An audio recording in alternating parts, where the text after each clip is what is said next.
Hey guys, this is an unbelievable video. I'll let it speak for itself. Windows frozen. November 29th of last year, Nathan Espinosa was pulled over on Main Street in Trinidad for driving too close to Los Animas County Sheriff's Deputy Mikhail Noel. You see me slowing down and you're still coming up behind me. Nathan was following his father, Kenneth Espinosa, to a local garage to have Kenneth's truck serviced. When Kenneth saw that his son had been pulled over, he stopped on the side of the road, where he was approached by Lieutenant Henry Trujillo, and that's when things escalated quickly. You need to be behind this traffic stop? Yeah, I do. Why? My son right there, he was following me. Okay, he's on a traffic stop, so you don't need to be behind it. Within seconds, Espinosa and Lieutenant Trujillo were exchanging obscenities. Guys, look where he's, first of all, look at the two officers' personalities and attitudes. I mean, right off the bat, he was, the first officer's already jumping on the violator, following too close. But look at the personality and the attitude and the speech and the tone of voice. And then this officer shows up. This father here was apparently following his son to take his truck to a garage where he could give him a ride home. But look how far back. This is not like he pulled up on the traffic stop. He's a good 150, 200 foot back, just waiting on the traffic stop to complete so they can continue on their journey. It's not like he's up on the officer or causing a problem here. I've worked enough of these to know that sometimes people's following other people. They may not know direction somewhere and they don't want to get outside of them. As long as they're not a threat and they're that far back, then you're okay. But let's continue on. It gets better.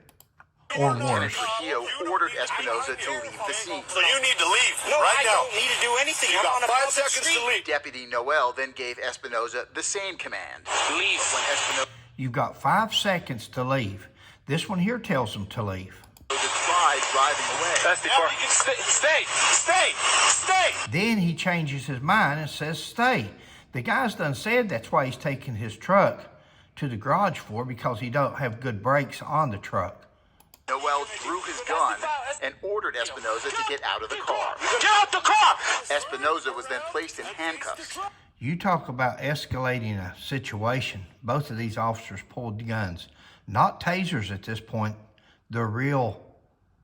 As they put him in the patrol car, Lieutenant Trujillo and Deputy Noel tasered Espinosa numerous times, including at least... Look at the handcuffs behind him, guys. This man is handcuffed behind his back. He's a good 250 pounds trying to get in to that seat there with that cage taking up the back seat. Look, going up against his chest. That's what you call dry tasing. Dry tasing is just when you stick the prongs to the person and pull the trigger and he gets electrified, he gets tased. Now in a minute, the other officer shoots the taser. He shoots the prongs out, and one of them at least goes into the man's face. once in the face. The deputies then dragged Espinosa out of the car. Get out the car! See the wire hanging down? That's the one that went to his face. Now they've dragged him out of the car because they realized that one of those prongs, at least one of them, is stuck into his face. Tossed him to the ground and searched him before putting him back in the patrol car. It's kind of a textbook example of how not to handle a situation like this. Ed Obayashi is a deputy sheriff and use of force expert in California. He says the encounter with Espinosa was handled poorly from start to finish, and that there was absolutely no justification for the use of force. As a general rule, we do not use tasers against handcuffed suspects unless they pose an immediate... It's not a general rule. It is policy in every department there is. That is a violation of a person's civil rights. That man is in handcuffs. He is confined. He's not going anywhere. He's not a danger. He's not even... Sometimes you'll see people in handcuffs and they kick. This man is not kicking. He's not resisting. He doesn't understand or comprehend how these two guys have went from 0 to 100 for nothing. Correct. For nothing more than contempt of cop. They didn't get what they want when they wanted it, and now it's turned into contempt of cop. You're going to question us? How dare you? To the officers. In this case, I don't see an immediate threat to the safety of the officers, especially from a handcuffed individual. Espinosa was initially charged with resisting arrest and assaulting a police officer. Prosecutors have now dropped those charges. Espinosa's lawyer says a civil lawsuit will soon be filed. The two deputies involved in the incident are still with the department and so far have not been disciplined. The Los Animas County Sheriff declined to comment on this.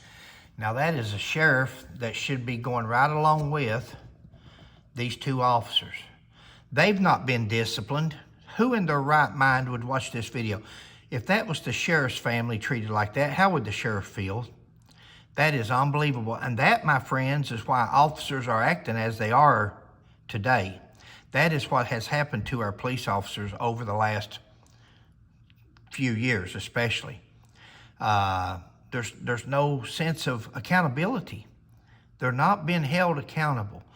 One strike and you're out. Guys, when those handcuffs go on, the hands come off. Nobody should have been tased there. And then there's a follow-up when he gets them to the jail and so forth. We'll play that after this one. Thanks for joining me.